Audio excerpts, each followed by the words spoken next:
Hello বন্ধুরা, good morning, welcome back to my channel. কেমন আছো তোমরা সবাই? আশা করছি তোমরা সবাই ভালো আছো, সুস্থ আছো। আজকে আর একটা নতুন ভিডিওতে সবাইকে স্বাগত জানিয়ে আজকের ভিডিওটা শুরু করছি। তো বন্ধুরা, আজকে হলো মহাশিবরাত্রি, তোমরা সবাই জানো। আর আশা করছি মোটামুটি সবাই হয়তো করার চেষ্টা করবে আজকের দিনটা। তো আমি দেখো সকাল সকাল ঘুম থেকে উঠে পড়েছি, বিছানাপাতি সব কিছু তুলে নিয়েছি। আর ত্রিশুর বাবা ওদেরকে চাও করে দিয়ে দিয়েছে, ওরা চা টিফিন করে নিয়েছে। এখন হলো গিয়ে শিব পুজো করার আগে ঘরের শিবকে তো শান্ত করতে হবে, ওর হলো অফিস টাইম, ও অফিসে যাবে। তো তার জন্য আমাকে রান্নাবান্নাটা কমপ্লিট করে নিতে হবে। তো চলো এখন যাচ্ছি কিচেনে।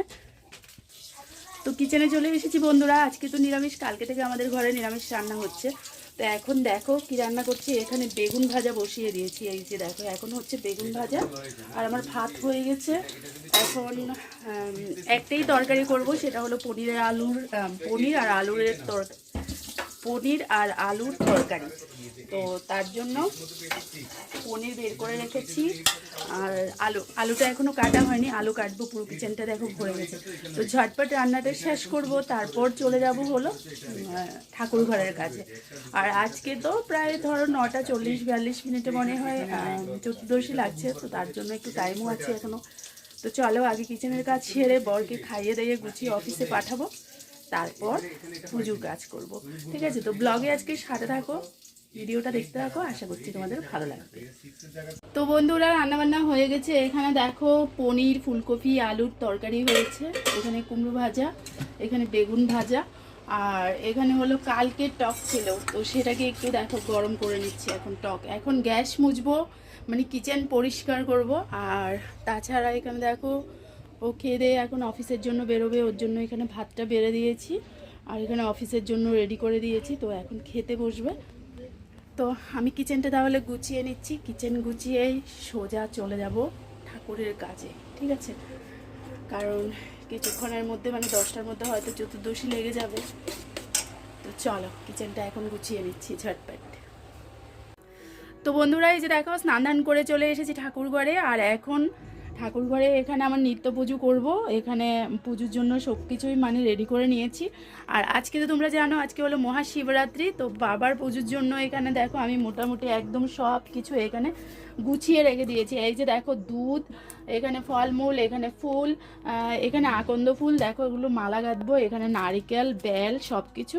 তো এবছরই প্রথম এরকম হয়েছে যে বেলটা কিনে আনতে হয়েছে। দেখো বেল কোথাও মানে পাচ্ছিলাম না আর কি, তারপর মা এই বেলগুলো এই যে দেখো বেল কিনে এনেছে। তো আর এখানে দেখো বেল পাতা, দূর্বা সব কিছু রেডি। তো চলো এখন আগে ঘরের যে আমার নিত্য পুজোটা, তো সেই পুজোটা এখন সেরে নেব, তারপর বাবাকে স্নান করাবো, পুজো করব। ঠিক আছে, তো ভিডিওতে সাথে থাকো, ভিডিওটা দেখতে থাকো। তো বন্ধুরা, ঠাকুর ঘরে ঢুকে পড়েছি। এখানে দেখো ফুল, তো আজকে আবার এখানে প্রচুর ফুল পেয়েছে মা। আর এখানে দেখো ফল সব রেডি করে রেখেছি, ধুয়ে টুয়ে পরিষ্কার করে। আর এখানে দুধ, বাবা ভোলানাথের পুজোর দুধ তো লাগবেই, আর বেল যেটা বাবার সব থেকে প্রিয়। আর এখানে হলো বেলপাতা, দূর্বা সব রেডি করে নিয়েছি। তো এখন দেখো বাবার স্নান হয়ে গেছে, বাবাকে স্নান করিয়ে নিয়েছি। আর স্নান করিয়ে নতুন পৈতেটা বাবাকে দিয়ে দিলাম। আর এখানে আজকে দেখো আকন্দ ফুলের মালা গেঁথেছিল মানে ত্রিশু, তো ওই ফুলের মালাটাও বাবাকে দিয়ে দিয়েছি। আর এখানে এখন দুপুরবেলা বাবার পুজো করে নিচ্ছি আমি। তো দেখো স্নানের পর বাবার মাথায় একটু গোটা আতপ চাল আর একটু দূর্বা দিয়ে দেব। তো বন্ধুরা, খুব সিম্পলভাবেই কিন্তু আমি বাবার পুজো করি, তো তার থেকে কিছুটা অংশ তোমাদের সাথে শেয়ার করছি। তারপর দেখো বেলপাতা দিয়ে দিলাম, তো এখানে দূর্বাও দিয়ে দিলাম। আর এবার আজকে দুপুরবেলা আমি যেটা করছি সেটা হলো গিয়ে মানে এখানে তো বাবাকে বসিয়ে নিয়েছি, এখানে একটু গোটা ফল দেখো স্নানের পর বাবাকে দিতে হয়, তো বাবার পছন্দের এটা ধুতরা ফল, তো এটা দিয়ে দিলাম। আর বেল তো এনেছি, মানে দেখালাম তোমাদেরকে, এটা দেবো হলো রাত্রিবেলা। তো চলো এভাবে এখন বাবার পুজোটা করে নিচ্ছি।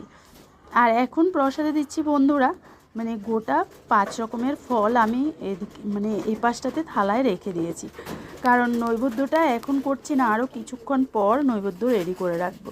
তো এ দিয়ে দেখো এখন বাবার পুজোটা সম্পন্ন করলাম আমি এখানে। আর সুন্দর করে দেখো আসনটাও পেতে নিয়েছি। তো চলো এবার বিকেলেরগুলো রেডি করে আবার আসছি। তো এখানে দেখো বন্ধুরা মানে রাতের প্রহরের পুজো তো এবছর করব না, কিন্তু প্রথম প্রহরে এবার বাবাকে স্নান করিয়ে নেব। তার জন্য এখানে একদম পই পই করে সব কিছু আমি রেডি করে গুছিয়ে রেখে দিয়েছি। জাস্ট প্রহরের পুজোর টাইমটা হবে আর আমি পুজো করব, তো এজন্য দেখো একদম সব কিছু সাজিয়ে গুছিয়ে রেখে দিয়েছি। পঞ্চামৃত, দুধ, দই, ঘি সব রেডি করে রেখেছি। আর এই পাশে ছেলে দেখো খেয়ে এসেছে মায়ের বাড়ি থেকে, খেয়ে এসে এখানে এখন ও শুয়ে পড়েছে। তো জানালাটা একটু লাগিয়ে দিচ্ছি, আলোটা ঢুকছিল ঘরে, তার জন্য ও ঘুমাক, মানে সন্ধ্যের আগে ডেকে দেবো আর কি ওকে। দুপুরবেলা ওর ঘুমানোর অভ্যাস, তো এই টাইপের যদি না ঘুমায় তাহলে শরীরটা খারাপ করবে, তার জন্য এখন মহারাজা ঘুমাচ্ছে। তো চলো আবার পরে আসছি। তো বন্ধুরা এই যে দেখো এখন সেজে গুজে একদম রেডি হয়ে গেছি, আর এখন যাচ্ছি শিবরাত্রির পুজো করতে। পুজোর জন্য তো দেখলেই দুপুরবেলা সব কিছু জোগাড়জান্তি করে নিয়েছি। তো এখন যাচ্ছি আমাদের ঘরেই, আজকে যে শিবলিঙ্গ আছে সেখানেই পুজো করব। তো দেখো কালকে কি ভাষণের কাম হইছে যে কষ্ট চাই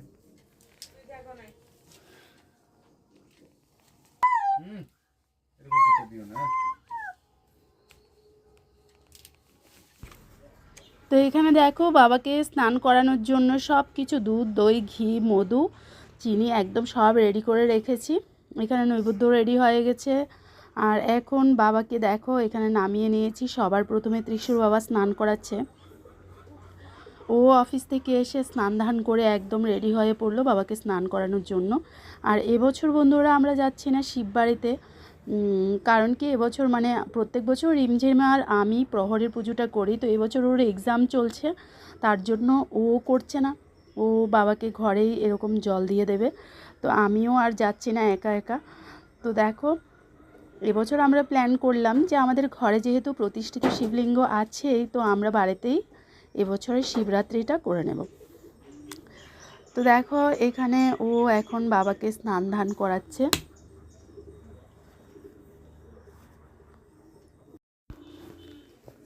তো বন্ধুরা ও স্নান করালো, তারপর দেখো এখন আমি এসেছি, তো ও বলছে আমার সাথে আবার করাবে। তো দেখো এখন আমরা দুজনে মিলে বাবাকে স্নান ধান করাচ্ছি আর কি। তো এবছর আমরা বাবার মাথায় জল তাহলে ঘরেই আমাদের যে ভোলে বাবা আছে সেখানেই ঢাললাম আর কি। তো এদিকে এবার ত্রিশু বসে পড়লো বাবাকে স্নান করানোর জন্য। তো একে একে আমরা পরিবারের মোটামুটি আমরা তিনজনেই স্নান করালাম, শুধু মা করালো না। তো মা বলছিল যে তোরাই করিয়ে নে, মা করাবে না, তো তার জন্য মাই শুধু বাদ পড়ে গেল। আর আমরা তিনজনেই দেখো বাবাকে ভালো করে স্নান দান করিয়ে এবার হলো বাবাকে সুন্দর করে সাজুগুজু করাবো। আর আমার ছেলে তো সেই দুপুর থেকে বাবার পুজোর জন্য মালা, অনেকগুলো মালা গেঁথে ও রেডি করেছে। তো কীভাবে কী করতে হবে, স্নান কীভাবে করাতে হয় সব কিছু ওকে বলছিলাম আর দেখিয়ে দেখিয়ে দিচ্ছিলাম। দেখো বাবার জন্য কিন্তু ওর মনে অসম্ভব ভক্তি, ভোলে বাবাকে কিন্তু ভীষণ ভালোবাসে।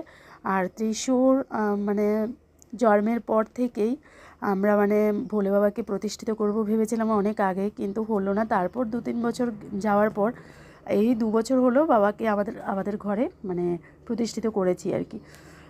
তো দেখো এখন মোটামুটি বাবাকে সাজানোর পর্ব চলছে, আর বাবার মাথায় বেলপাতা দেওয়ার কাজ চলছে আর কি এখন।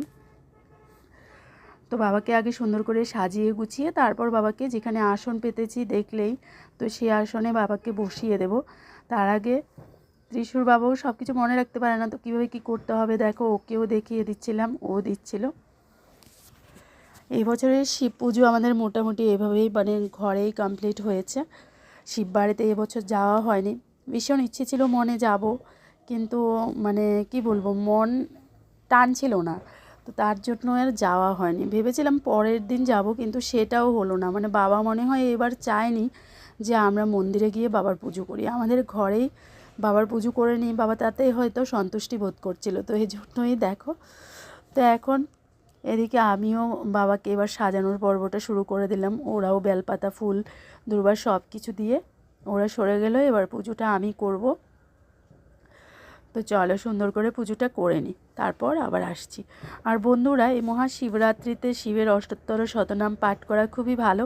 তো এখানে দেখো এখন আমি পুজো সেরে বসে পড়লাম, বাবার অষ্টোত্তর শতনাম পাঠ করছিলাম। তো পুজোর পরের মুহূর্তটা তোমাদেরকে দেখাচ্ছি। দেখো মনে হচ্ছে এখানে স্বয়ং বাবা ভোলেনাথ চলে এসেছে, মানে এত সুন্দর লাগছিল আমাদের বাবা মহাদেবকে।